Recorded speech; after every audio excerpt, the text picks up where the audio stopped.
ఇస్లావత్ నరేష్ అనే యువకుడి వివాహం నిన్న అంటే మే 19వ తేదీన ఏపీలోని కృష్ణా జిల్లా కంకిపాడులో అత్యంత ఘనంగా జరిగింది.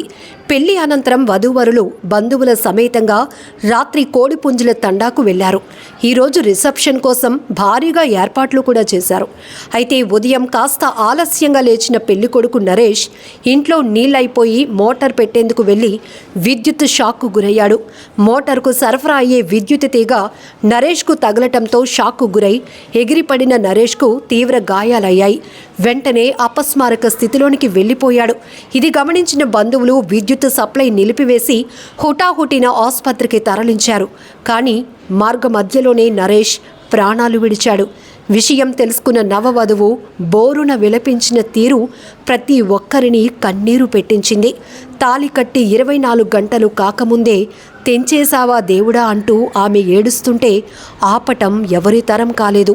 బంధువులతో కలకలలాడాల్సిన పెళ్లి ఇల్లు విషాదంతో నిండిపోయింది. శుభకార్యానికి వచ్చిన బంధువులు అంత్యక్రియలో పాల్గొనాల్సి రావటం అందరినీ కలిచివేసింది. నిన్న పెళ్లి నేడు మృత్యువాత పడటం వార్త తెలిసిన చుట్టుపక్కల గ్రామాల ప్రజలు పెద్ద ఎత్తున తరలివచ్చారు. అయ్యో పాపమంటూ కుటుంబ సభ్యులను ఓదార్చారు. ఏది ఏమైనా ఈ వార్త ప్రతి ఒక్కరిని కదిలిస్తోందనటంలో ఎలాంటి